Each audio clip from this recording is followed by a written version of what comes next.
Vasilev, excuse me, Presian Vasilev.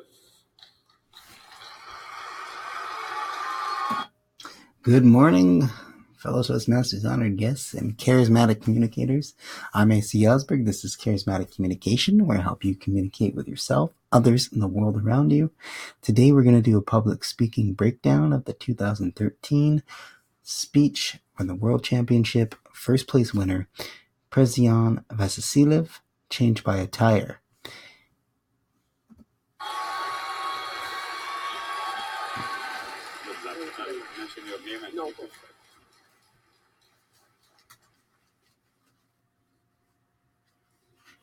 Presian Vasilev, changed by a tire. Changed by a tire, Presian Vasilev. Before we start off with this, I would just like to say that the contest chair messed up his name a little bit. You can kind of hear him saying sorry and him saying it's okay. And this is another thing I've mentioned in the previous videos as well. As a speaker, you need to kind of be prepared to let things slide and let things go. And if you're one of those people who gets offended by people messing up your name, you got to remember that this is an international speech competition. Some of the chairs may not be English might be their second language, or they might not. Your name might not even be an English name. So just kind of let those things slide, because if you let those things fester inside your mind, you're not going to have a good speech. So I love how Presian just let it slide, and he continues on. So let's watch.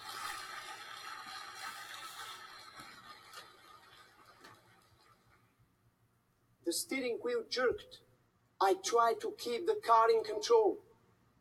That night in Chicago, a flat tire changed me. I love how it's excitement, and he just gets right into the speech, and he's really visualizing using that body language anchor is what it's called. So when you get points for body language in Toastmasters, so sometimes it seems a little unnatural when you watch these speeches, but you got to remember that they're using their body language just to make sure they get those extra points. And also it helps you visualize what they're talking about, like the car, he's jerking the wheel, and he's going right into his message, which is also the name of the speech, which is after 5 of these videos, I've noticed that every single one of them is the message is the name of the speech. So let's keep watching. I pulled in the nearby gas station, and under bright lights, parked on a slope leading to a busy street. Mr. Contest Chair, Toastmasters and guests, have you ever done something stupid? So I like to point out that he's using his body language to kind of show you what the slope is. And this slope is going to be very integral to the whole entire speech. So he's setting it up all right away. He's not wasting time setting up different things that don't matter, because when you only have 7 minutes to deliver a message, you really got to get into it. You got to cut things out that aren't going to work, and you got to cut things out that aren't important. So parked on the slope, and that sets everything up with the problem, how he was changed by a tire, and now he's moving over to explain what happened there. I broke the first rule of changing a tire. Choose a level spot. There's the slope again. Friends, in Chicago, there aren't that many slopes. But that night, I found one. Why do flat tires? So I'd like to point out here, he's taking off his jacket like he's actually going to change a tire, and he's going to explain why. But that is another thing where you really need to, it's show not tell, right? So you really want to show the audience what you're doing to get them kind of involved in the situation. So let's watch this. Always happen when you're dressed up. Open the trunk, excavated the jack. Now, when he says excavated the jack, I thought that you could say open the trunk, pull out the jack, but excavated the jack is a perfect use of something simple where you can use more extravagant words, more words that are more help you visualize things a bit better. So instead of grabbing the jack, it's excavated, which I thought was kind of cool. Unused for centuries. Rusty piece of metal. I thought, I can handle it. Loosen the nuts, place the jack down. Now you're about to get a vocal variety to the max here. This is really cool. And actually, it comes back into the speech as well later on. So let's just watch how he uses his voice and his vocal variety here to really help you visualize this rusty old piece of junk.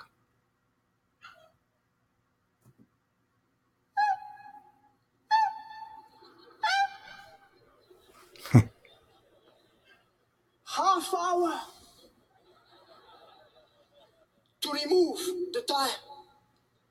The only support in front, the rusty jack. Back at the trunk, I pulled out the spare tire. And also, I'd like to point out how he's using the stage. He's pointing the audience where he's going. So he's back at the trunk. He's pulling out the tire. He's showing, not telling here. So that's great. Shoot the entire car. I saw the car going downhill. Bang! The jack collapsed. The car collapsed. This is perfect too, and this is kind of like the power of words in 2015, where he said, "Clear, clear, it was clear," when he was talking about how his friend was at the hospital and they were trying to revive him with one of those paddles for doctors. Clear, clear, it was clear. This is kind of a similar thing, so let's hear it. My lungs collapsed.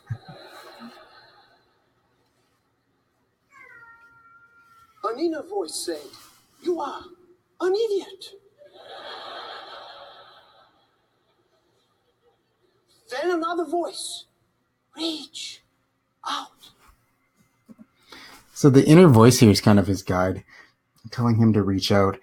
And for a lot of men, I don't know about women either, but for me, I don't like to ask for help. I know it's kind of a cliche thing, but so reaching out is important for everybody to kind of understand, but especially for men, especially when we want to do something on our own and we want to feel macho and we want to change that tire ourselves. We want to do it alone. Reaching out is hard to do. So let's kind of see what happens here. Reach out. I can handle it.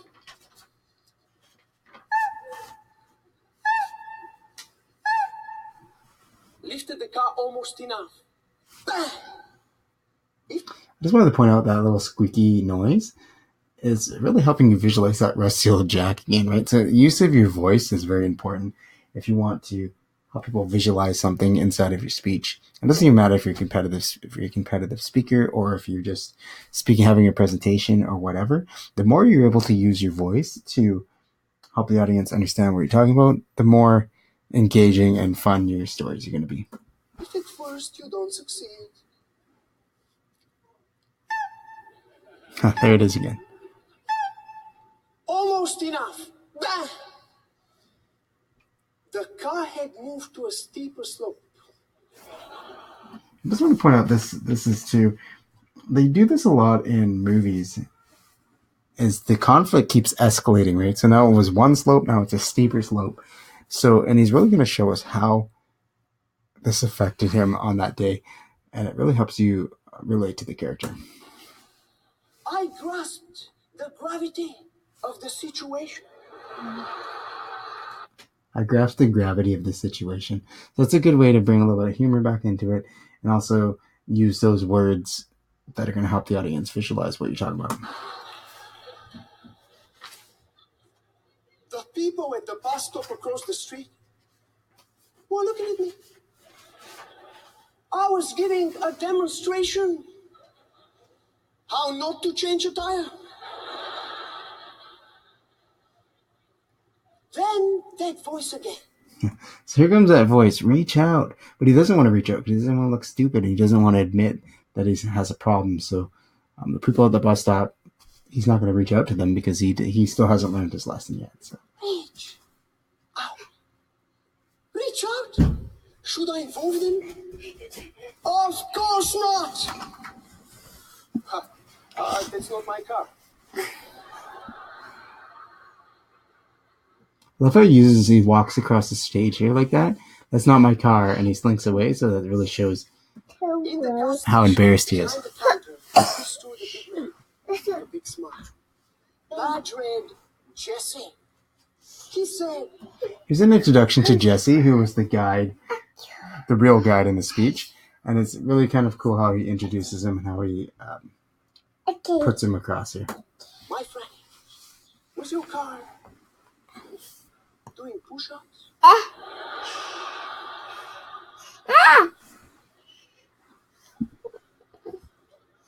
I told him I did something stupid. I asked him for help. We got out. Jesse looked at the car and said, "You were right. That's stupid." See, and he admits that he's being stupid here, so that's kind of a funny thing with Jesse. So you were right, that was stupid.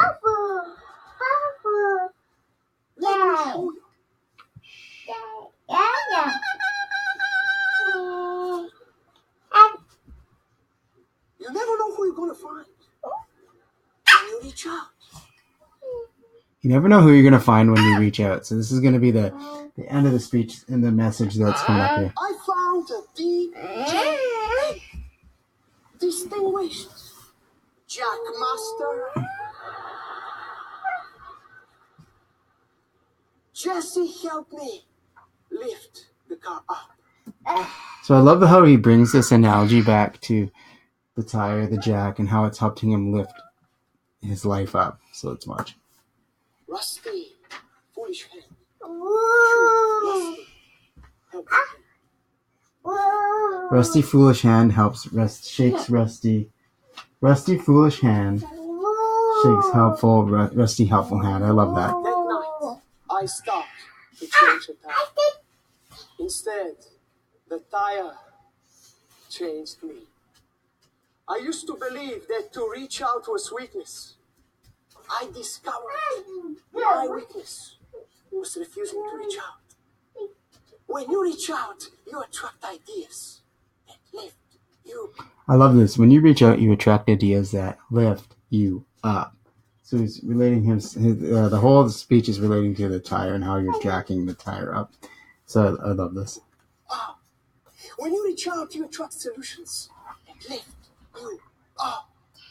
When you reach out, you attract friendships that lift you up. Maybe you want a better voice. Reach out to a singer. Maybe you want better writing. Reach out to a writer. Maybe you want better tire changing skills. I love this part. Maybe you want better tire changing skills. Reach out to me. I'll give you Jesse's number.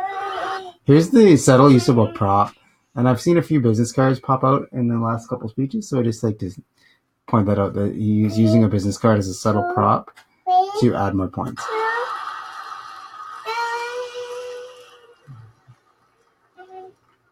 Is there something collapsed in your life? Is there something collapsed in your life? I love how he's bringing this all back to the point of having the car and having the tire. And is there something collapsed in your life? So that's perfect.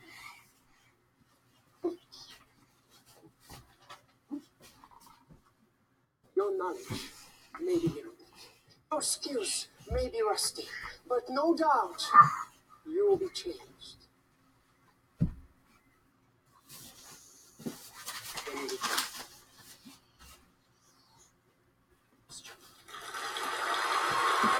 So that's the 2013 winning speech by Prez. And I just wanted a few takeaways I would get from that is your vocal variety.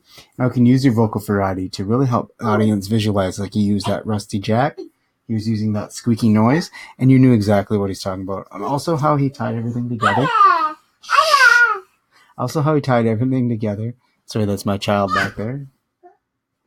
I have children.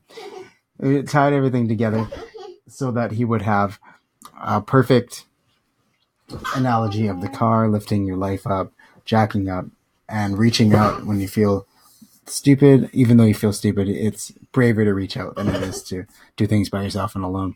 So that's my breakdown of the 2013 Change by Tire with Prezion Vasiliev. And I will see you guys tomorrow. This is Charismatic Communication. It'll help you communicate with yourself, others, in the world around you.